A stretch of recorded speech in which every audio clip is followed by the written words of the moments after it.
सबने कहा ये रास्ता बहुत मुश्किल है। सबने कहा इस जीवन काल में ये असंभव है। सबने कहा ये लड़ाई जीती नहीं जा सकती। लेकिन सिर्फ केसीआर को विश्वास था और उन्होंने इसे संभव कर दिखाया और कर दिखाया कमाल।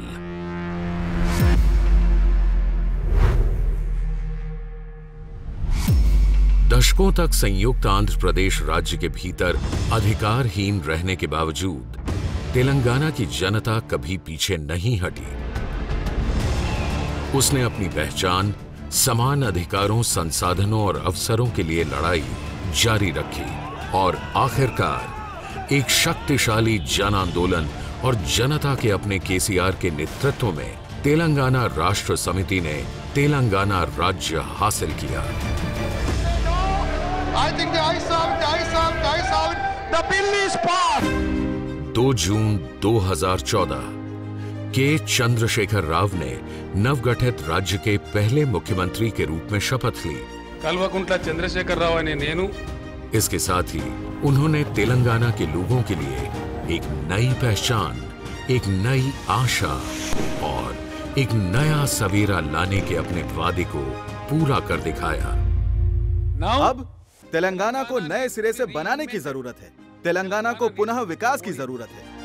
नई सरकार को विरासत में मिले थे तेलंगाना के गंभीर संकट, भयंकर सूखा, किसानों और हथकरघा बुनकरों की आत्महत्याएं, सिंचाई और पीने के पानी की कमी, लाखों लोगों का पलायन, बिजली की अंतहीन कटौती, अनिश्चितताएं, व्यय से भरा बजट और वित्तीय स्थिति में मंदी। नया राज्य और उसकी युवा सरकार इन अंतहीन समस्याओं से घिरती जा रही थी। हर प्रमुख क्षेत्र में सुधार और तुरंत कार्रवाई की जरूरत थी। ऐसी विकट परिस्थितियों में केसीआर ने तेलंगाना के लिए स्वर्ण युग का सपना देखने की हिम्मत की। भारत के सर्वश्रेष्ठ प्रदर्शन करने वाले राज्यों में नंबर 1 पर आने के लिए केसीआर ने दूरदर्शिता और गतिशील नेतृत्व के साथ आगे बढ़ते हुए राज्य को सबसे ऊपर उठाने के लिए एक रोशनी दिखाई और पहले दिन से ही भारत के सबसे युवा राज्य ने भारत की सबसे क्रांतिकारी सफलता की कहानी बनने के लिए पूरे हौसले के साथ सभी कठिन रास्तों पर अपने कदम बढ़ा दिए। तेलंगाना राज्य ने 450 से अधिक कल्याणकारी योजनाएं शुरू की हैं, जिनमें किसी को भी अनदेखा नहीं किया गया है। आसरा ये एक पेंशन योजना है जिसमें वरिष्ठ नागरिकों, अकेली महिलाओं और अन्य कमजोर समूहों को 2016 रुपए और दिव्यांगों को 3016 रुपए दिए जाते हैं। आसरा योजना उन्हें आर्थिक संकट से बचाकर आत्मसम्मान से जीवन जीने में मदद करती है। तेलंगाना भारत का एकमात्र राज्य है जिसने 2 बेडरूम आवास योजना शुरू की है। इस योजना में बहुमंजिला इमारतें बनाई गई। इनमें 2 कमरों के मकानों को गरीबों और जरूरतमंदों को 100% सब्सिडी पर आवंटित किया गया। अब तक करीब 20,000 करोड़ रुपए की लागत से तैयार 2 बेडरूम वाले 3 लाख से अधिक मकान स्वीकृत किए जा चुके हैं। तेलंगाना सरकार ने राज्य में दलितों की समस्याओं को हल करने के लिए दलित बंधु योजना की एक शानदार शुरुआत की है। इस योजना में प्रत्येक दलित परिवार को 10 लाख रुपए की सहायता दी जाती है जो वापस नहीं करनी होती और उन क्षेत्रों में जहां सरकार लाइसेंस जारी करती है आरक्षण दिया जाता है, जिससे उनमें वित्तीय सुरक्षा की भावना और बेहतर भविष्य की आशा जगती है। आर्थिक लाभ के अलावा सरकार ने किसी भी विपत्ति की स्थिति में लाभार्थी की सहायता करने के लिए सुरक्षा कवच के रूप में एक कोष भी बनाया है।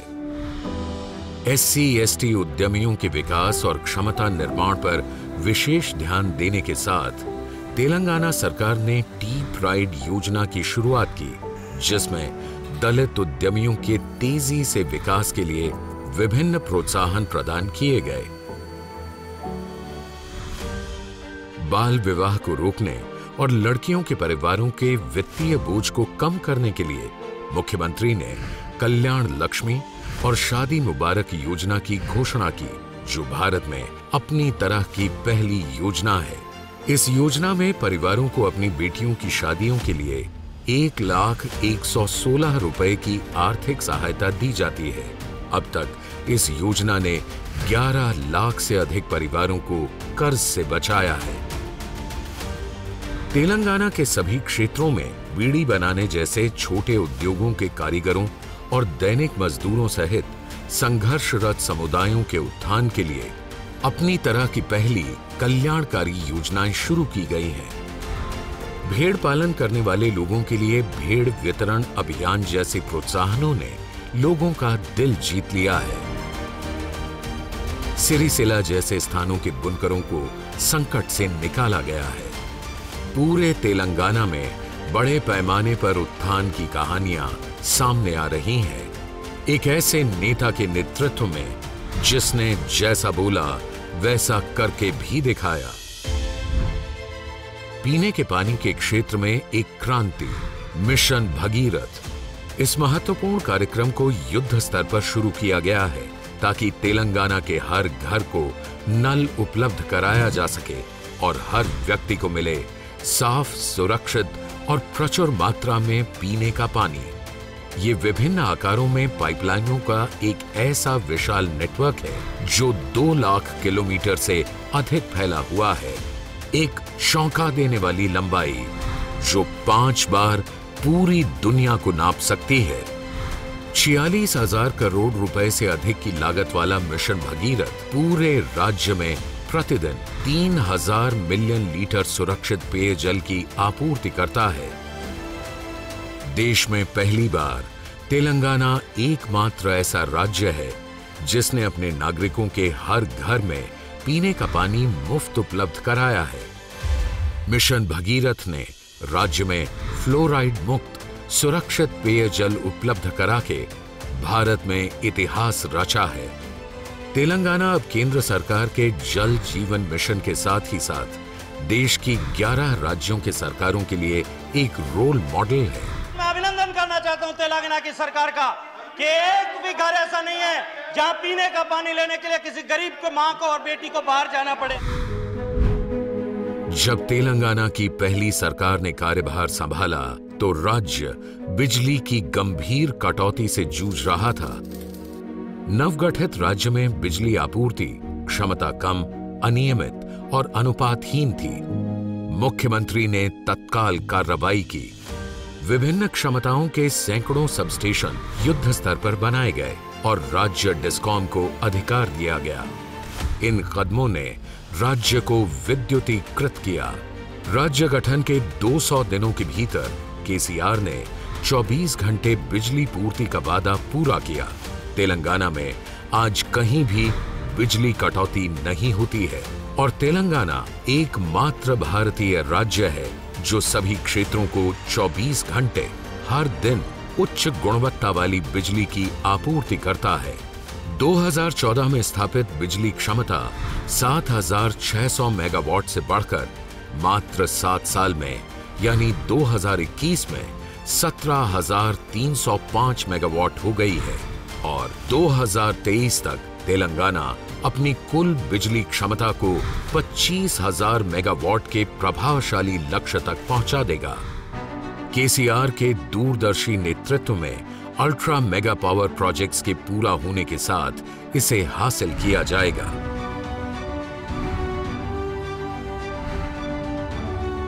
$7,600 मेगावाट से 25,000 मेगावाट। इतने कम समय में 18,000 मेगावाट बिजली की बढ़ोतरी। भारतीय विद्युत क्षेत्र के इतिहास में इतनी बड़ी उपलब्धि इससे पहले कभी नहीं हुई थी।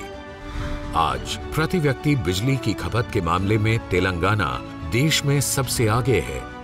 यह सभी क्षेत्रों में उत्कृष्ट वृद्धि का एक विश्वसनीय संकेत है।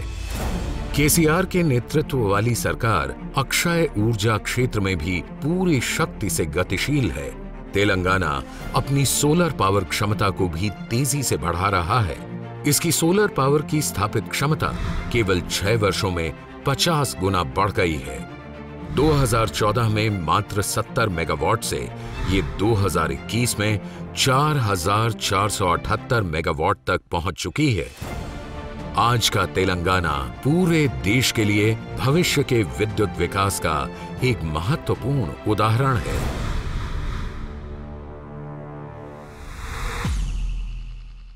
राज्य के गठन से पहले इसकी सिंचाई क्षेत्र की स्थिति दयनीय थी। 2014 में तेलंगाना राज्य के गठन के बाद सरकार ने सिंचाई को बढ़ावा देने के लिए साहसिक कदम उठाए। 7 साल में सिंचाई क्षेत्र में 1,28,000 करोड़ रुपए की विशाल खर्चे की वृद्धि की गई है। ये सब कैसे हुआ? मुख्यमंत्री ने आगे बढ़कर पहले से चल रही परियोजनाओं को तेजी से पूरा करने के साथ साथ उन्हें आधुनिक बनाने की रणनीति के लिए बातचीत के सत्र आयोजित किए। इस तरह सभी परियोजनाओं में जैसे नई जान आ गई। सरकार ने सिंचाई क्षेत्र को ज्यादा से ज्यादा बढ़ाने के लिए बहुआयामी दृष्टिकोण अपनाया। राज्य की आवश्यक जरूरतों को ध्यान में रखते हुए सिंचाई परियोजनाओं की पुनर्रचना और पुनर्अभियांत्रिकरण के लिए कई साहसिक योजनाएं बनाई।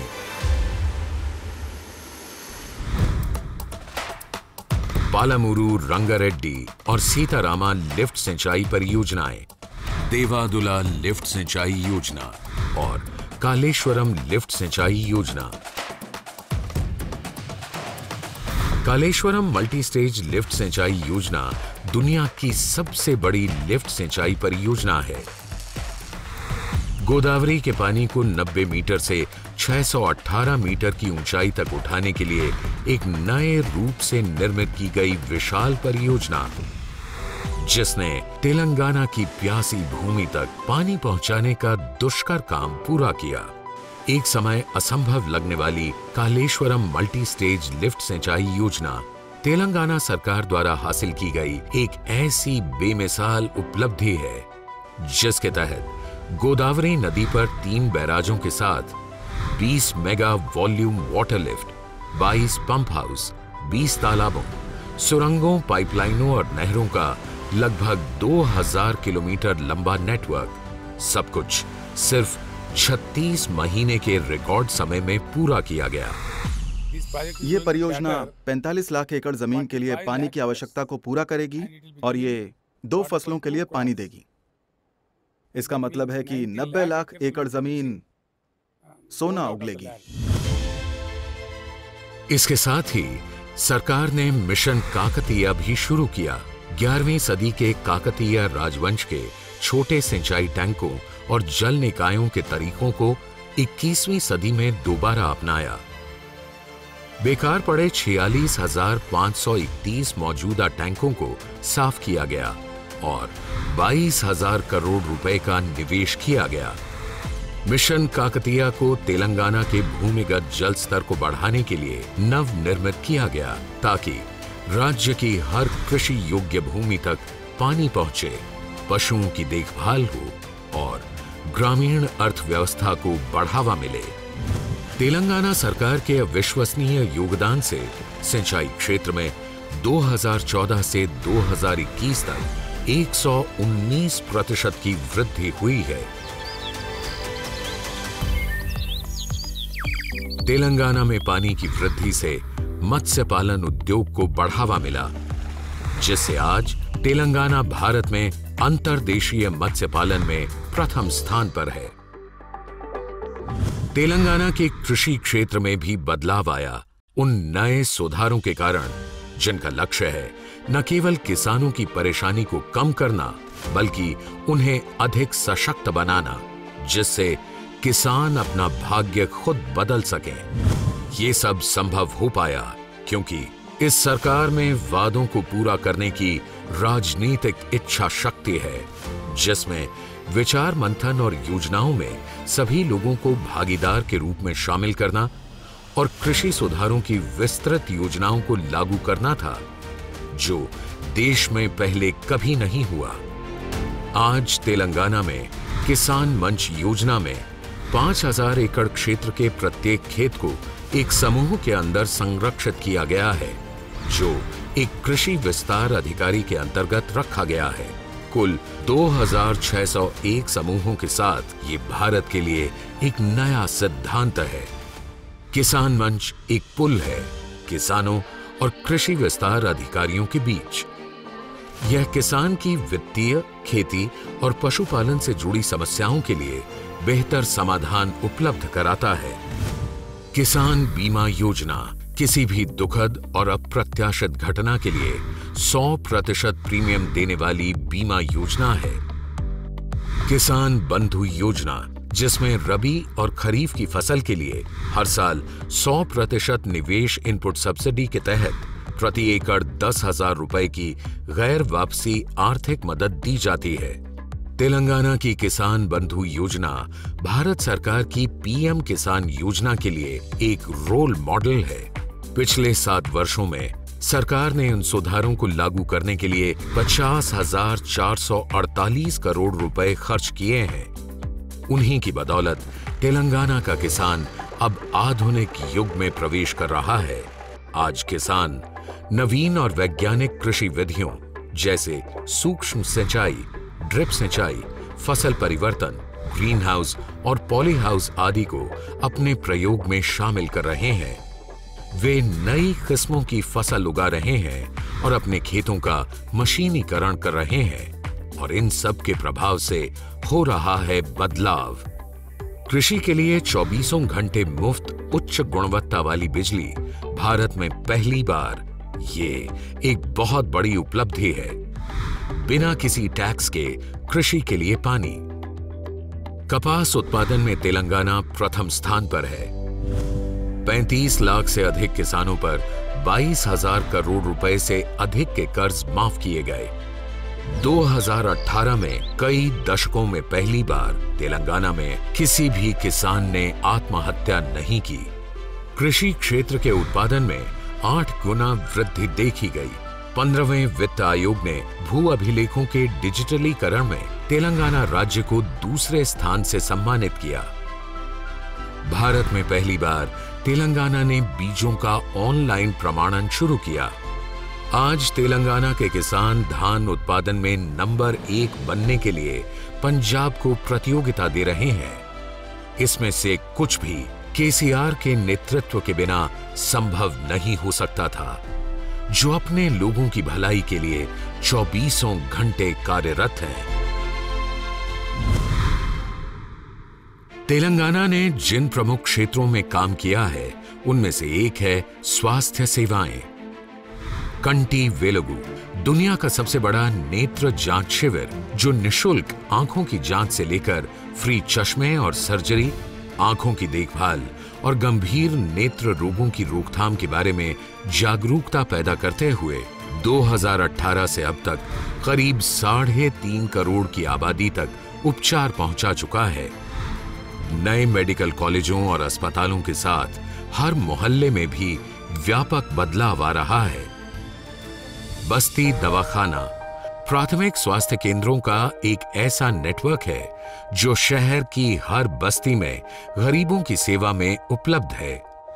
350 बस्ती दवाखाना मुफ्त परामर्श, दवाएं और विभिन्न टेस्ट सेवाएं प्रदान करते हैं। आम जनता तक कुशलता और जल्दी स्वास्थ्य सेवाएं पहुंचाने का श्रेय इसी तरह की स्वास्थ्य सेवाओं को जाता है, और सबसे ज्यादा फायदा तेलंगाना की महिलाओं को हुआ है। मां की गोद कार्यक्रम, जिसमें 300 एम्बुलेंस गर्भवती महिलाओं के लिए मुफ्त सेवाएं प्रदान करती हैं। एम्बुलेंस उन्हें घर से लेकर आती है, अस्पताल में मुफ्त परीक्षण और जांच प्रदान करवाती है और उन्हें घर वापस छोड़ देती है।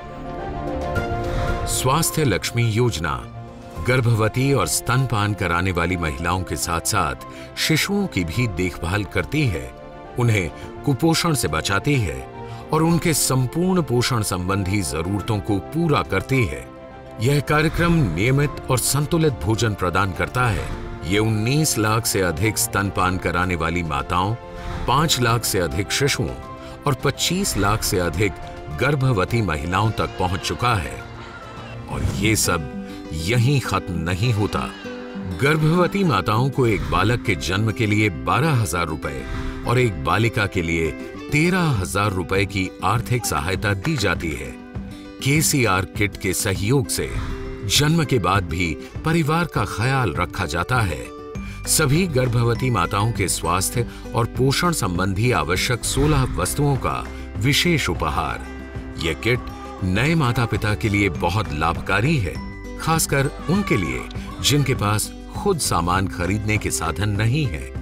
इन योजनाओं के कारण आज तेलंगाना में कुल संस्थागत प्रसव 98% और 100% टीकाकरण शिशुओं, बच्चों और गर्भवती महिलाओं का हो रहा है। और राज्य में मातृ मृत्यु दर और शिशु मृत्यु दर के परिणाम भी बेहतर होते जा रहे हैं। जब सार्वजनिक स्वास्थ्य सेवा सबको समान रूप से मिलती है, तब ये पूरे समाज के लिए जीवन की गुणवत्ता को बढ़ाती है। तेलंगाना एक राष्ट्रीय नेतृत्व के साथ अपनी अगली पीढ़ी के लिए सुनिश्चित कर रहा है कि उनका भविष्य उज्जवल हो। प्राथमिक स्तर से लेकर उच्च शिक्षा तक प्रत्येक बच्चे को अच्छी शिक्षा का लाभ मिले। शिक्षा प्रणाली के निम्न स्तरों में किए गए सुधारों के माध्यम से जनता को किए इस वादे को पूरा किया जाता है। सन 2014 में जब तेलंगाना राज्य बना, तब यहां केवल 300 आवासीय स्कूल थे। 2021 तक लगभग 1000 आवासीय शिक्षण संस्थाओं की स्थापना की गई, 3 गुना वृद्धि, जिसे कोई अन्य राज्य इतने कम समय में हासिल नहीं कर पाया। 7,200 करोड़ रुपए से अधिक के निर्धारित बजट के साथ अपना गांव अपनी पाठशाला एक क्रांतिकारी योजना है। इससे तेलंगाना के ग्रामीण और शहरी इलाकों के 26,000 से अधिक स्कूलों को डिजिटल किया जाएगा और अंतर्राष्ट्रीय मानकों पर लाते हुए इससे लगभग 20 लाख छात्रों को लाभ मिलेगा। आज आवासीय शिक्षा प्रणाली, आवासीय विद्या में तेलंगाना देश में प्रथम स्थान पर है। 6,000 करोड़ रुपए से अधिक प्रतिवर्ष के कुल बजट के साथ प्रत्येक छात्र पर सालाना 1,25,000 रुपए खर्च करते हुए 5 लाख से अधिक छात्रों को लाभ हो रहा है। राज्य विदेशों में उच्च अध्ययन करने के लिए प्रति लाभार्थी को 20 लाख रुपए की छात्रवृत्ति भी प्रदान करता है। सरकारी स्कूलों के मानक स्तर तक आने से इनके छात्र अब महंगे निजी स्कूलों के साथ प्रतिस्पर्धा कर सकते हैं और उनसे आगे भी निकल सकते हैं। तेलंगाना के स्कूलों में पढ़ाई बीच में छोड़ने वाले विद्यार्थियों की संख्या में भारी कमी देखी गई। एक गुणवत्तापूर्ण शिक्षा के साथ तेलंगाना की प्रतिभाशाली युवा पीढ़ी आसमान छू रही है। लेकिन अवसर के बिना प्रतिभा विकसित नहीं होती। यही कारण है कि तेलंगाना उद्योग और व्यापार में खूब विकास कर रहा है। व्यापार करने की आसानी, एक छोटी सी बात जो बड़े मायने रखती है। तेलंगाना में ये कथन सिर्फ एक नारे से कहीं ज्यादा है, क्योंकि ये निवेश लाता है और उद्यमिता की भावना को जगाता है। तेलंगाना राज्य की इंडस्ट्रियल पॉलिसी TSI पास, TSB पास और धरणी पोर्टल इस योजना को शक्ति प्रदान करते हैं। कम निरीक्षण और अधिक सुविधा के लिए रचा गया TSI पास एक ऐसी तेज प्रक्रिया है जिस द्वारा 15 दिन के भीतर अनुमति दी जाती है। आज तेलंगाना में 20,000 उद्योग हैं जिन्हें तेलंगाना राज्य औद्योगिक नीति की ओर से मंजूरी दी गई है। तेलंगाना आइए, तेलंगाना में निवेश कीजिए, आओ मिलकर बढ़ें। केवल 7 साल में तेलंगाना के इन उद्योगों में 2,32,000 करोड़ रुपए से अधिक का निवेश हुआ है। इसमें आश्चर्य नहीं कि बड़ी-बड़ी अंतरराष्ट्रीय कंपनियां विशेष रूप से IT में तेलंगाना और हैदराबाद की ओर रुख कर रही हैं। स्टार्टअप्स के लिए हैदराबाद तेजी से पसंदीदा जगह बनता जा रहा है। आज यहां 6,600 से अधिक स्टार्टअप्स हैं। उनमें से कुछ $1 बिलियन मूल्यांकन या यूनिकॉर्न स्टेटस प्राप्त करने के करीब हैं। 14% की वृद्धि के साथ 2021-22 में आईटी का निर्यात 1.5 लाख करोड़ रुपए से अधिक है। लेकिन तेलंगाना सरकार के लक्ष्य और भी ऊंचे हैं। अगले 3 साल में ये लक्ष्य 3 लाख करोड़ रुपए तक पहुंचने का है। हैदराबाद की जीनोम वैली विश्व की वैक्सीन राजधानी है। वैश्विक टीकों का 33% उत्पादन जीनोम वैली में ही होता है और जल्द ही शोध एवं विकास के लिए दुनिया का सबसे बड़ा फार्मा उद्योग हैदराबाद में आ रहा है। इससे 9.7 बिलियन अमेरिकी डॉलर के निवेश को आकर्षित करने और लगभग 5,60,000 लोगों के लिए रोजगार की उम्मीद है। यह प्रगति सिर्फ बड़े शहरों में नहीं बल्कि तेलंगाना के हर गांव में हो रही है। भारत में किसी भी अन्य राज्य के अलग ग्रामीण विकास के लिए तेलंगाना के नेतृत्व की प्रशंसा करनी चाहिए, जो गांव के बुनियादी ढांचे के विकास को ध्यान में रखता है। तेलंगाना में 12,769 ग्राम पंचायतें हैं और प्रत्येक ग्राम पंचायत एक उदाहरण है। पल्ले प्रगति, ग्रामीण क्षेत्रों में जीवन में सुधार के लिए। पल्ले प्रकृति वनम, हर गांव में एक प्राकृतिक उद्यान है जिसमें भिन्न प्रकार की सुविधाएं उपलब्ध हैं। पल्ले दवाखाना, हर गांव में प्राथमिक स्वास्थ्य केंद्र हैं। पक्के घरों और गलियों में रोशनी की समुचित व्यवस्था। हर गांव में हरियाली बढ़ाने के लिए एक नर्सरी है। हर गांव में विकास कार्यों के साथ साथ कचरा इकट्ठा करने के लिए ट्रैक्टर है। सभी दैनिक जरूरतों के लिए एक बाजार। हर गांव में अत्याधुनिक शमशान और अंतिम संस्कार सेवाएं हैं। वैकुंठ धामम। केवल 7 वर्षों में पहली बार भारत के किसी राज्य ने सभी सुविधाओं का रुख एक साथ गांवों की ओर मोड़ दिया है। तेलंगाना का हरिताहारम भारत में सबसे बड़ा वृक्षारोपण और वनीकरण अभियान है, जो दुनिया में केवल ब्राजील और चीन के बाद तीसरे स्थान पर है। ये पूरे राज्य में 24% से 33% हरियाली बढ़ाने के लिए एक बड़ी योजना है।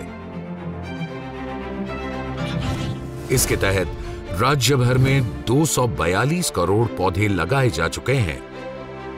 21वीं सदी की हरित क्रांति को चलाने के लिए ग्रामीण स्तर पर नर्सरी बनाकर इस अभियान में राज्य के लोगों को शामिल किया जा रहा है।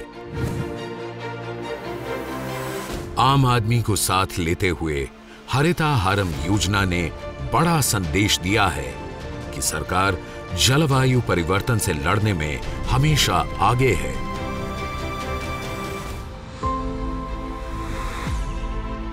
हैदराबाद जैसे शहर में केवल अवसर ही नहीं मिलते, बल्कि अच्छा जीवन जीने की आजादी भी मिलती है।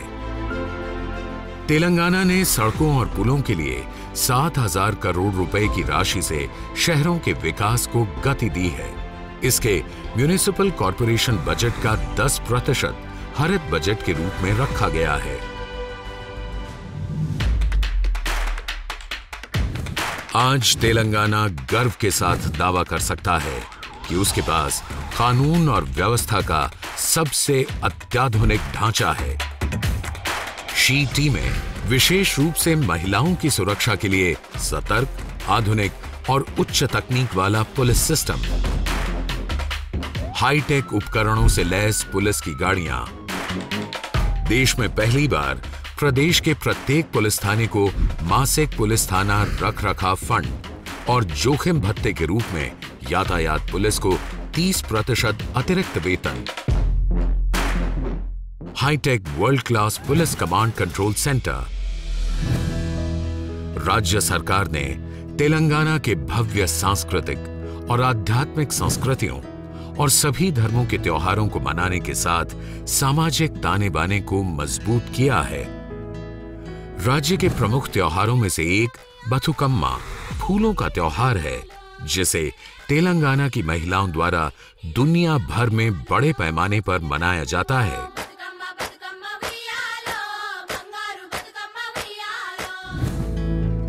यादाद्री तेलंगाना में श्री लक्ष्मी नरसिम्हा स्वामी मंदिर विश्व के एक अनूठे आध्यात्मिक केंद्र के रूप में नवनिर्मित किया गया है। गुलाबी रंगों ने यहां के जीवन के हर पहलू को छुआ है। केवल 7 वर्षों में तेलंगाना का बदलाव शेष भारत के लिए प्रेरणा बना है। 7 वर्षों में भारत के सबसे युवा राज्य ने साबित कर दिया है कि प्रभावशाली शासन ही प्रगति का एकमात्र मार्ग है।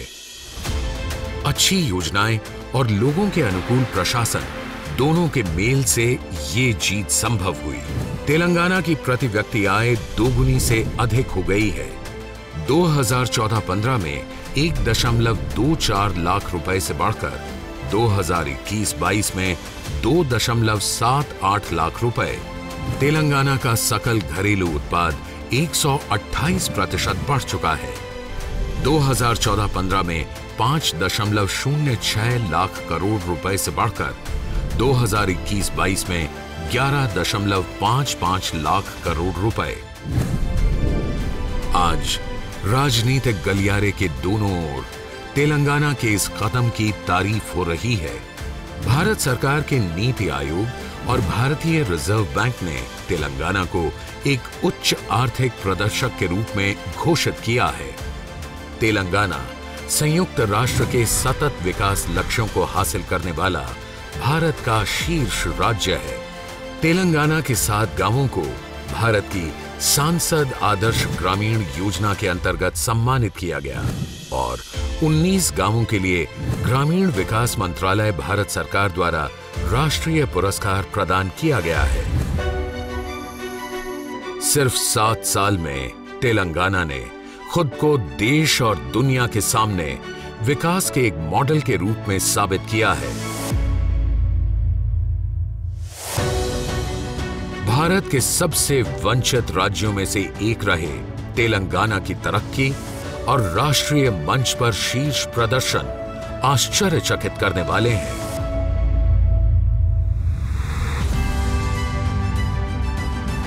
ये पूरे भारत के लिए एक मिसाल है। जिस तरह के विकास का हम सपना देखते हैं, वो अब दूर नहीं। हम में साहस है सपने देखने का और हम एक साथ मिलकर इन सपनों को साकार करेंगे।